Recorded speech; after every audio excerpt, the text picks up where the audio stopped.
কি লাভ হবে এই লাভটা বলি নাকি। এতক্ষণ 5টা হাদিস বললাম, 5টা হাদিসে বললাম ছেলেকে আলেম বানাইলে ছেলের লাভ, মেয়েকে আলেম বানাইলে মেয়ের লাভ। হুজুর হাসরের ময়দানে সবাই তো ইয়ানাফসি ইয়ানাফসি করবে, ওর লাভটা আমি কি করবো, আমার কি লাভ হেডা কোন? বাঙালি নিজের লাভ বুঝে। চলেন তাহলে আপনার লাভ বলি। শেষ হাদিসটা আমি বইলা বয়ান শেষ করব ইনশাআল্লাহ। নবীজি তিরমিজি শরীফের মধ্যে বলেন ইউশাফাউ ইয়াউমাল কিয়ামাতি সালাসাতুন আল আমবিয়া সুম্মাল উলামা সুম্মাশ শুহাদা। নবীজি বলেন হাসরের ময়দানে আল্লাহ 3 প্রকার ব্যক্তিকে সুপারিশের অনুমতি দিবেন। চিৎকার দিয়া বলেন কয় প্রকার ব্যক্তিকে সুপারিশের অনুমতি দিবেন? আরো জোরে। আচ্ছা, আল্লাহু আকবার। আপনি জেলখানায় ধরা পড়ছেন, কোন একটা মামলায় আপনাকে জেলখানায় নিয়ে গেছে, আদালতের কাঠগড়ায় আপনি দাঁড়ানো, আপনার ব্যাপারে উকালতি যে করবে সে আপনার ছেলে। সে আপনার কে? ছেলে। উকালতি যে করবে সে আপনার ছেলে, আর জজ যে রায় যে দিবে হে আপনার ছেলের ঘনিষ্ঠ বন্ধু। সে আপনার ছেলের কি?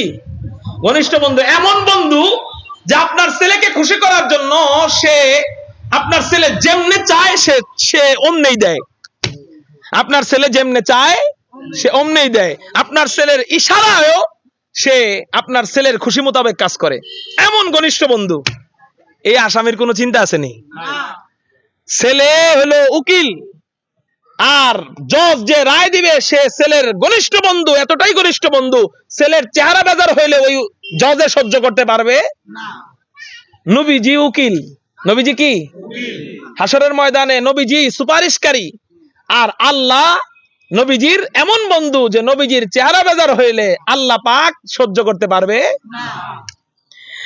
এই উকিলের সামনে দাঁড়ায় দাঁড়ায় আপনার পোলারে যদি আল্লাহ উকিল বানায় দেয়, সুবহানাল্লাহ বলেন। আপনার মেয়েটারে যদি আল্লাহ উকিল বানায় দেয়, এবার নবীজি বলেন তোমার সন্তানকে আলেম বানাও। হাসরের ময়দানে উকিল হবে 3 গ্রুপ। জোরে বলেন কয় গ্রুপ? হাসরের ময়দানে সুপারিশকারী হবে 3 গ্রুপ। 1 নাম্বার আল আম্বিয়া, প্রথম সারির সুপারিশকারী হবে নবীগণ। আমি নবী সুপারিশকারী হব। ওয়া মিনাল লাইলি ফাতাহাজ্জাদ বিহি নাফিলাতাল লাক আসা আইয়াবাসাকা রাব্বুকা মাকামাম মাহমুদা। মাকামে মাহমুদের উপর দাঁড়ায় আমি নবীজি সুপারিশ করব। তো 1 নাম্বার নবীজি সুপারিশ করবে। 2 নাম্বার নবীজির সামনে দাঁড়ায় উকিল হবে তোমার সন্তান, আলেম যদি হয়। সুম্মাল উলামা, সন্তানকে যদি আলেম বানাও ওই সন্তান উকিল হবে, ওই সন্তানও সুপারিশ করবে। ওই সন্তান যখন সুপারিশ করবে আল্লাহ সন্তানকে সুপারিশের অনুমতি দিবে।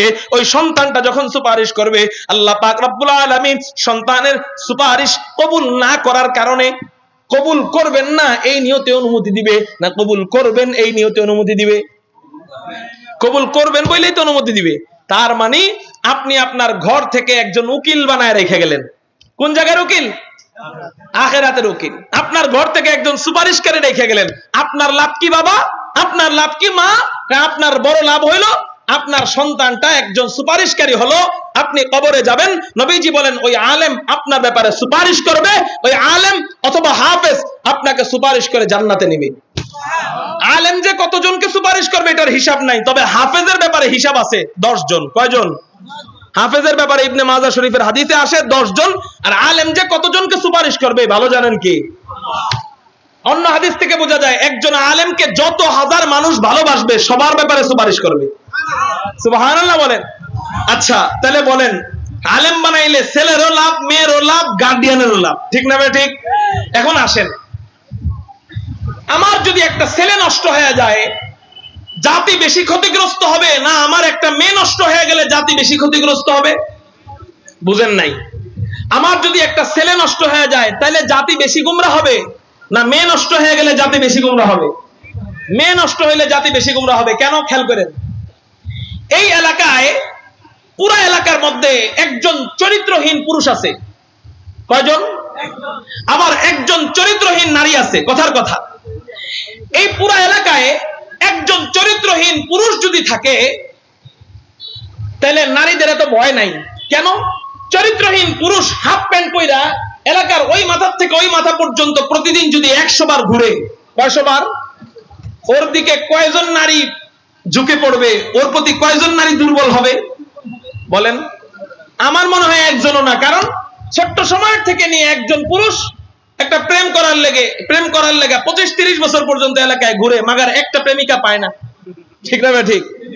কত যে ঘুরলো সুইটির বাড়ির আশেপাশে, কত যে ঘুরলো বিউটির বাড়ির আশেপাশে, মাগার প্রেম করার জন্য একজন পায়। ছেলে চরিত্রহীন কিন্তু একজনও পাইতেছে না। ছেলে খারাপ মাগার মেয়ে পায় না। কিন্তু একটা মেয়ে যদি চরিত্রহীন হয়, হাফ প্যান্ট পরে এলাকার এই সাইড থেকে ওই মাথা পর্যন্ত একটা চক্কর দিবে দিনে একবার। কয়বার? ওর পুরা জীবনে একবার চক্কর দিবে। ওর দিকে পুরা এলাকার সমস্ত বখাটের ছেলেরা তাকাতে বাধ্য হবে এবং সমস্ত ও যা চায় ওর ইশারায় প্রত্যেকটা এলাকার বখাটের ছেলেরা ওর কুপ্রস্তাবে রাজি হয়ে যাবে। তাহলে একটা মেয়ে যদি চরিত্রহীন হয়, এলাকার 1000 পুরুষের মধ্যে 1000 পুরুষকেই ও চরিত্রহীন বানায় ফেলতে পারে।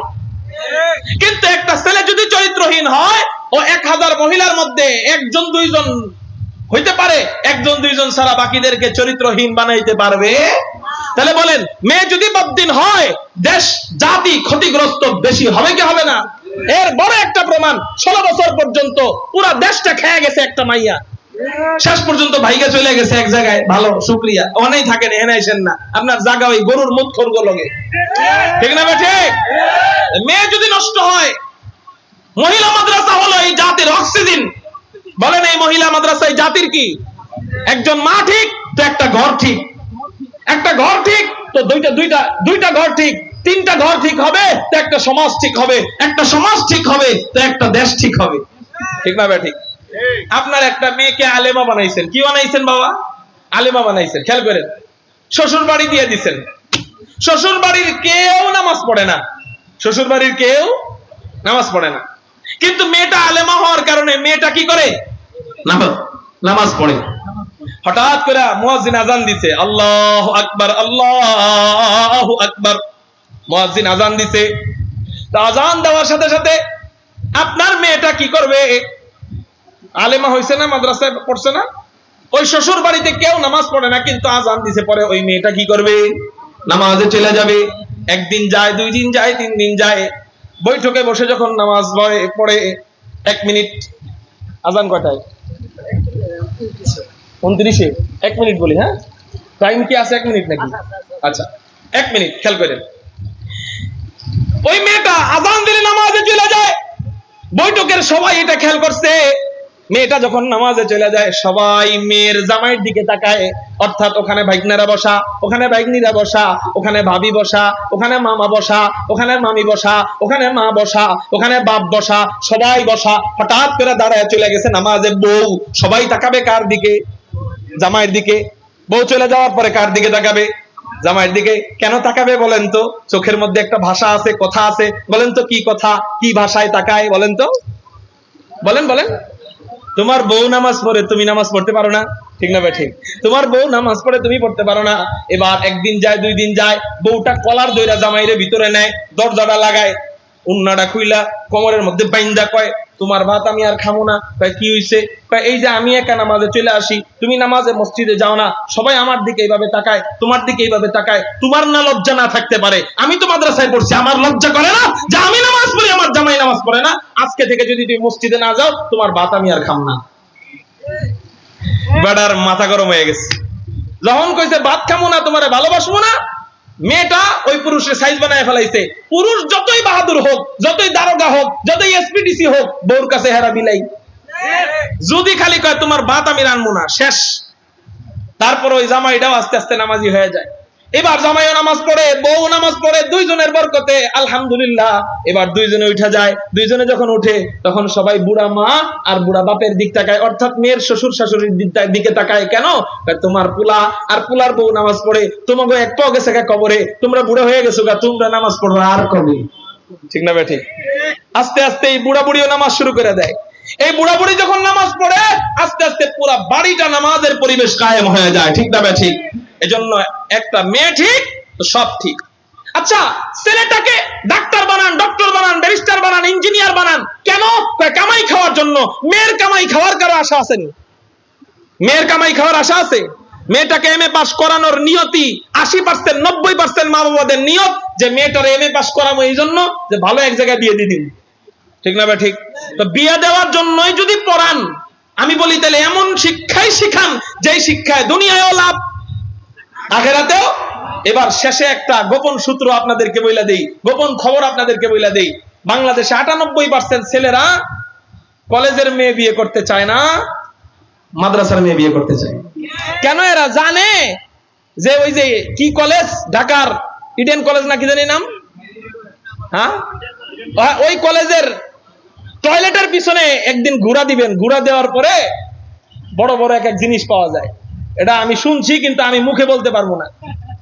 ওই টয়লেটের পিছনে এগুলা পাওয়া যায়, বেলুন পাওয়া যায়, আরো অনেক কিছু পাওয়া যায়। নাউজুবিল্লাহ। এগুলা বিশ্বাস না হলে আপনারা অনেক ছাত্রছাত্রীদের খোঁজ নিয়ে দেখেন। ওগুলা ছাত্ররা ব্যবহার করে না, ছেলেগো ব্যবহারের জিনিস এগুলা মেয়েরা ব্যবহার করে। ওরা জানে যে ওই জায়গায় গেলে ঠিক থাকে না, এই জন্য সারা জীবন যাই করছে ওই 25 বছর বয়সে যায় তখন খুঁজে মহিলা মাদ্রাসার ছাত্রী। মুহতারাম হাজিরিন, এই জন্য মা বোনদেরকে আমি আলেমা বানাবো, একটা ভালো ফ্যামিলির সাথে বিয়ে হবে, আর ওই মাটা পরবর্তীতে হাসরের ময়দানে গেলে অল ফ্যামিলির ব্যাপারে সুপারিশের অনুমতি পাবে। এজন্য মেয়েদেরকে মাদ্রাসায় পড়াবো। কারা কারা আল্লাহু আকবার বলে হাত উঠান। পড়াবো তো ইনশাআল্লাহ। আল্লাহ আমাদেরকে যে কয়টা কথা বললাম বুঝবার আমল করবার তৌফিক দান করুক। আমিন। ওয়া আখির দাওয়ানা আলহামদুলিল্লাহ। আসসালামু আলাইকুম ওয়া রাহমাতুল্লাহি ওয়া বারাকাতুহু।